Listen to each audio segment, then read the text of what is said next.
Hello, welcome to sqadia.com. And today our lecture topic is infections, and we are on the fourth subsection of this topic, that is the periprosthetic infections. In this periprosthetic joint infections, we'll be dealing with the general aspects and classification of this infection, etiology and formation of biofilms in organisms, and clinical features and the treatment and management of this periprosthetic joint infection.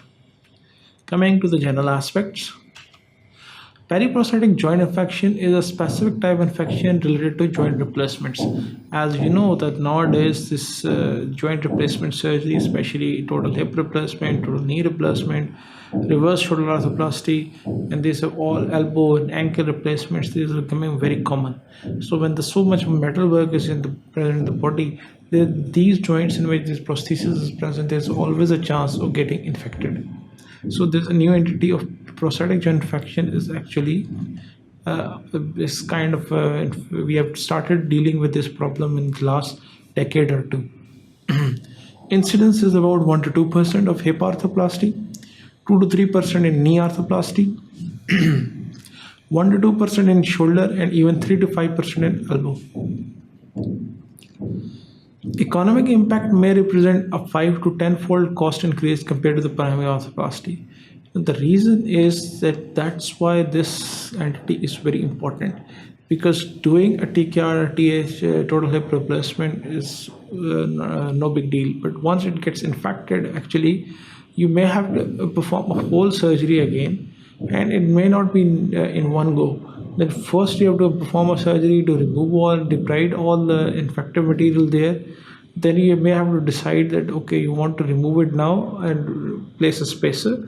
And by this time, the patient would be going for the second surgery. Then in the probably second or third attempt, you would be taking out the spacer and putting the joint replacement in. So all in these, there will be from one surgery it has increased to 3 or 4 surgeries, and then definitely cost of IV antibiotics, cost of hospital admission, readmission, cost of number of work days lost. If you calculate it out, actually the whole economic cost becomes 5 to 10 times higher than a single stage total hip or total knee replacement. And risk factors, if you can see it on the right knee, this is a probably patient had undergone a TKR total knee replacement through a medial parapatellar approach. But as you can appreciate over here, there is some degree of swelling, there is erythema, redness present as well. Although there is no exudate, it's most likely this is superficial swelling. But if a patient who has undergone a prosthesis and comes with this kind of a thin picture, it's not something orthopedic surgeon finds it okay with, because he has to differentiate whether it's superficial and I can retain the prosthesis, or it's deep enough that I need to change the prosthesis as well. Coming to the risk factors, these include obesity, diabetes, rheumatoid arthritis, and immunosuppressive treatments, because usually they are taking steroids, previous surgery, because there are a lot of scar tissue, and scar tissue can get easily infected because there's a lot of manhandling sometimes at times to remove the scar tissue as well. Perioperative infection at distant site, allogenic blood transfusion, prolonged operative time, post-operative complications such as hematoma, superficial surgical site infection, wound drainage, wound dehiscence can occur, because these are, if there is a hematoma over there, this can get infected and actually can result in a superficial type of infection. Now coming to the classification system of the periprosthetic joint infections. Now they include an early onset, delayed onset, and late onset. Now how they're divided, actually early onset is basically under 3 months after surgery, and is commonly initiated as an operation through intraoperative contamination by relatively viral organisms.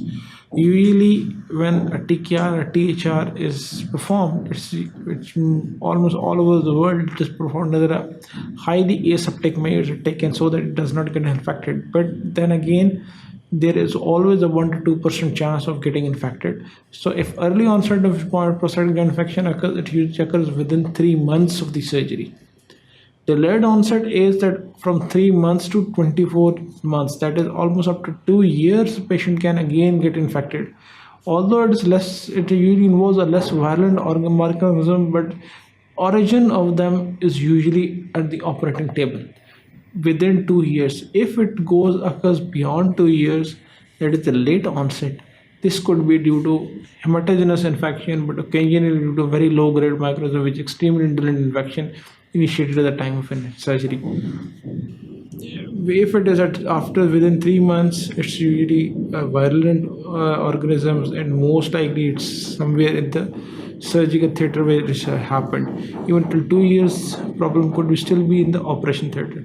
After 2 years, if the infection has occurred, there is high likely chance that probably there was some other source of infection which have occurred after 2 years, and now it's actually infecting the joint. Now, why this is important? Because the microorganism which infect prosthetic joints basically form a biofilm. A normal joint, if this is, you can see it over here, this is basically a metal plate kind of a surface, because this is a surface of a prosthesis. The cells will come and lie over that.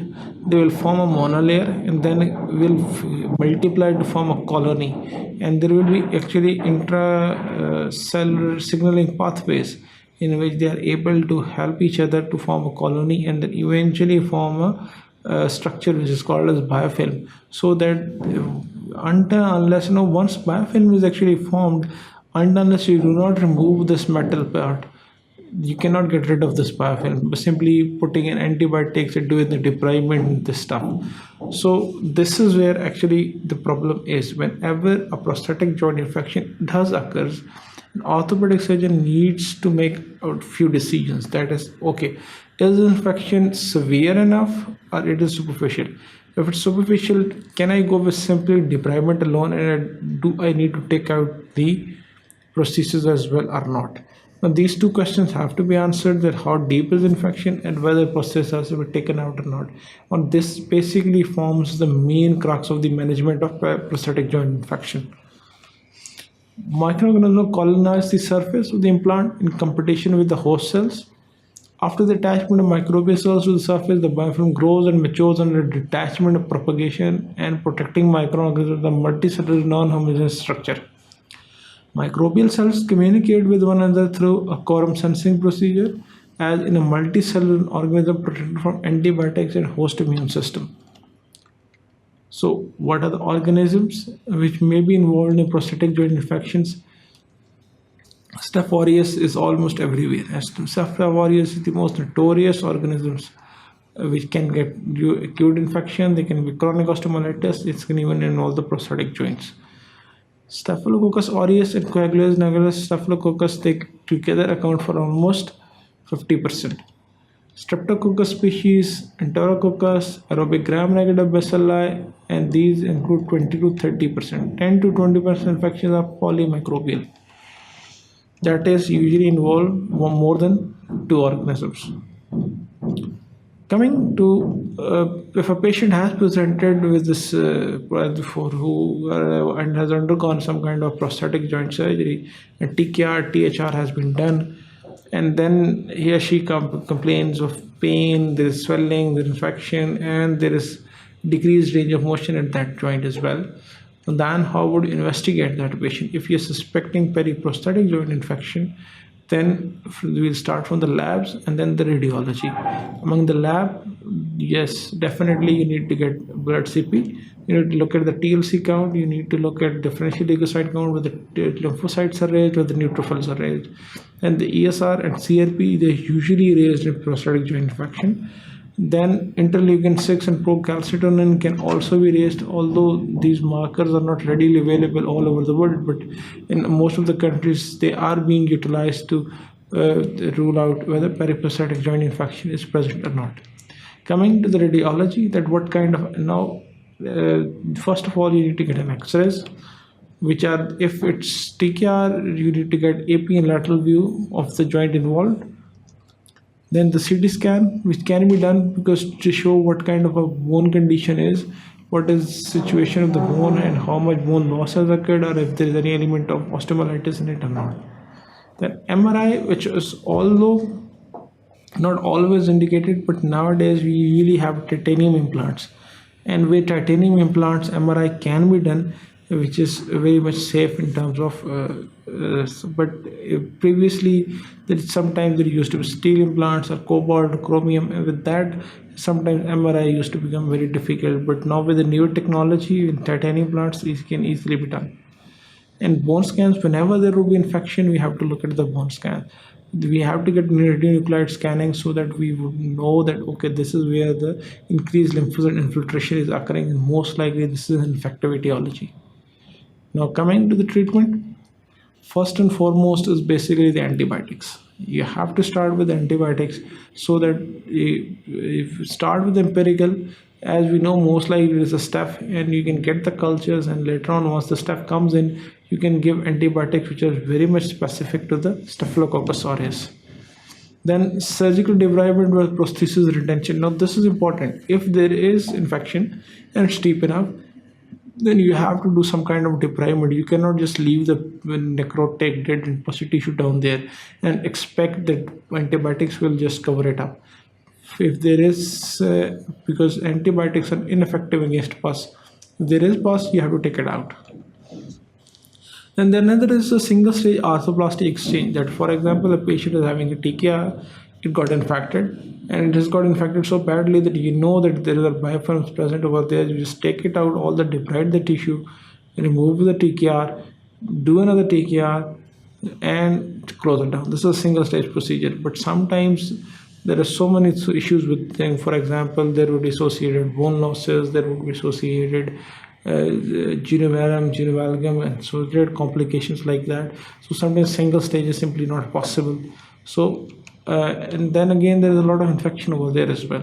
So double stage orthoplastic exchange is that first in the first go you make it sure that all the infection is over, and you take out the infective prosthesis, that all the metal work is out, and the space, because the bone is there is a space in the knee which has to be covered with a spacer, and that is usually polymethyl methacrylate spacer, and you leave it over there. Once you know that the infection is resolved, to take out that spacer and put in a new prosthetic joint over there. Although now amputations are very rare, but some, if in a way it's become a chronic again and again, you cannot just do TKR all the multiple times. So sometimes, yeah, maybe you have to think of amputation, although the amputation is kind of a last resort and which is now very rarely utilized. This is an example of Peri Prosthetic joint infection. If you see it over here, there is lucencies, there is tilt, and instead of getting centralized, it is actually coming out of the bone, this tibial component, and there is some kind of a break as well. There is increased sclerosis, and if you see it over here, there is a lot of exudate and swelling. There is increased sclerosis over the femoral component as well, as you can see seen impinging on the bone. So if this kind of infection, it looks like more like a deep infection, and if there is a deep infection, no surgeon has to decide whether to do it a one-stage procedure, take it out, put another one, or take this out, put a spacer in, and after once the infection resolves, put another TKR in. Thank you very much. Keep watching sqadia.com.